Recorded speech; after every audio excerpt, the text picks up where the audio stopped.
Hello friends, today let's have a closer look at the Queen's Gambit opening. Most chess openings for beginners such as Italian game, the Ruy Lopez, the 4 knight game and all starts with e4. However, as you probably already know, e4 is not only the good first move in chess, another great opening move you should be familiarize yourself is d4. Even though you may feel like there is not much difference between the two, they lead to a very different opening systems with totally different strategies and ideas. With move either e4 or d4, white occupies the center of the center with the pawn right from the word go. However, there's a major difference between e4 and d4.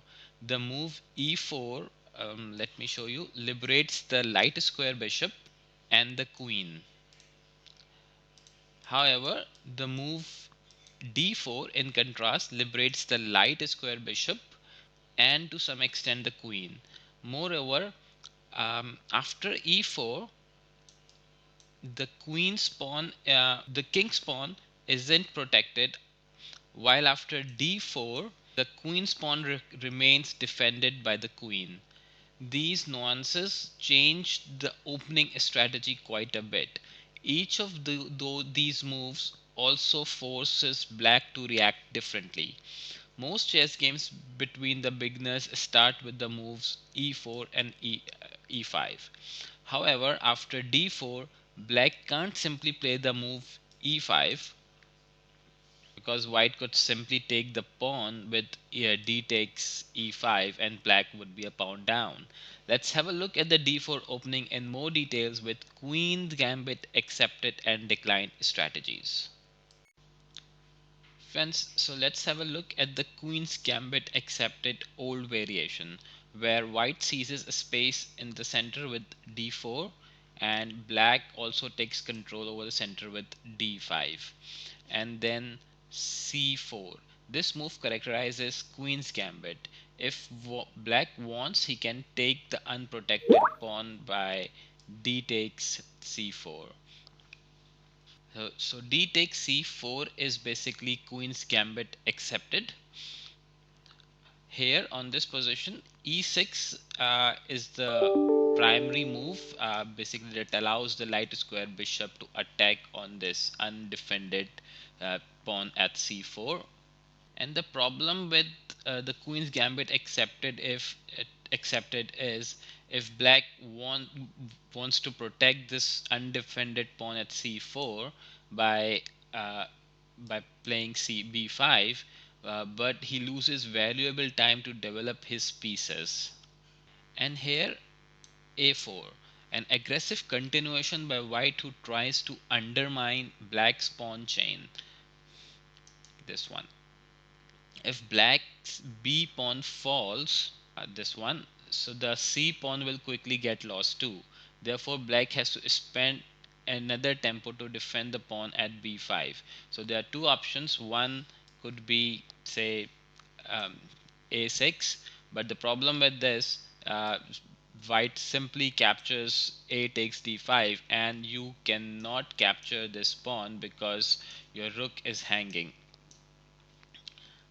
But another problem here is you also cannot defend this with say c6, because in this position white will capture your pawn at b5, and when black captures the pawn at from the c pawn, uh, queen to f3 is a killer. At first glance, it looks like black has all under the control. The pawn on c4 is well defended. However, white has an immediate win here. Can you spot it?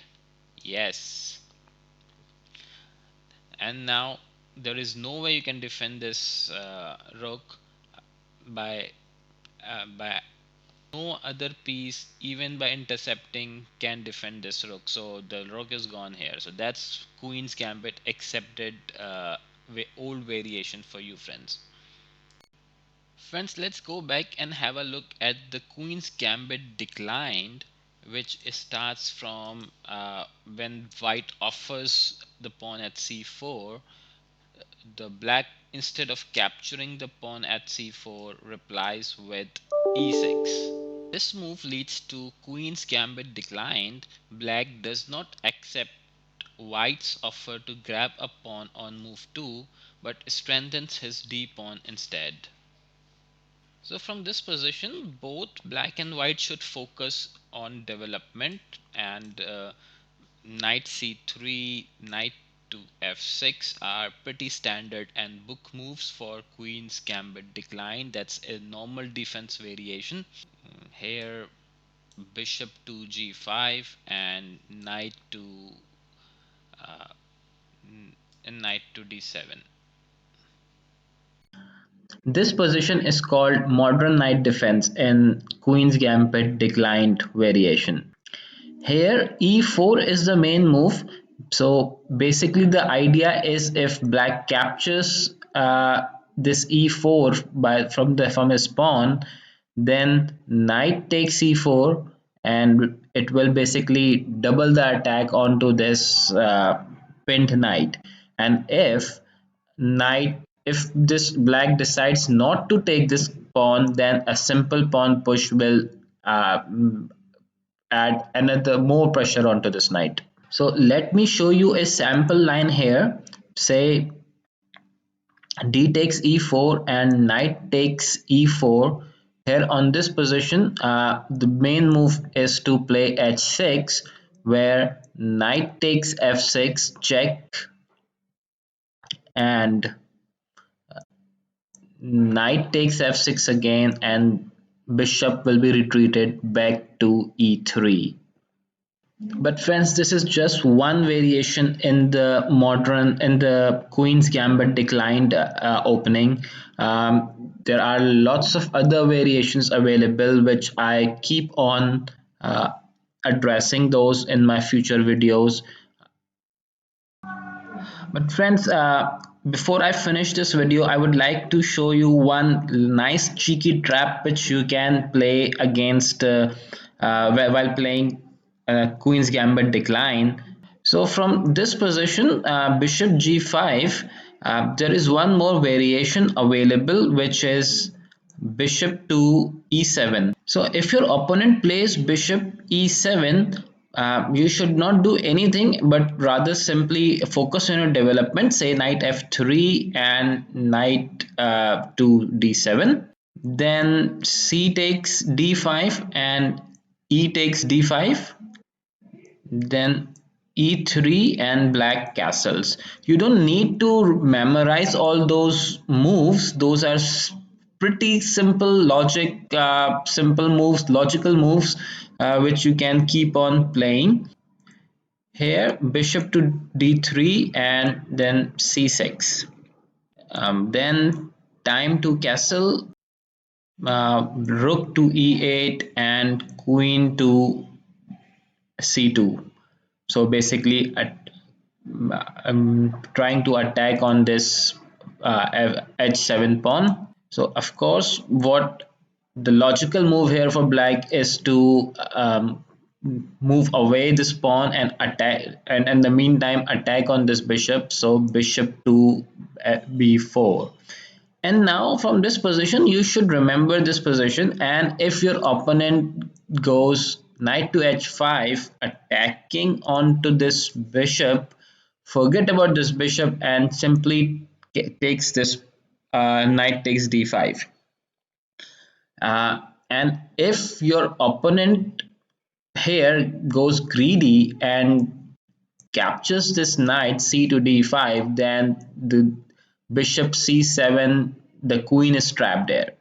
So there is no other way. You can simply, the only move for the black here is to capture this bishop and ultimately lose the queen.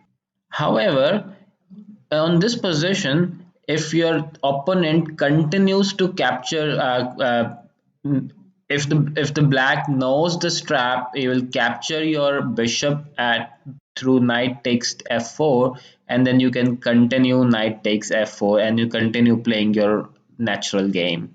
So friends, that's all for today. Let me know how you like this nice little trap. Also, let me know. I will continue explaining other variations on Queen's Gambit decline. It's a massive, massive opening for the white, and one of the best in d4. So let me know. Do subscribe my channel, and let me know through the comments if you like this video. Thank you. Take care. Bye bye.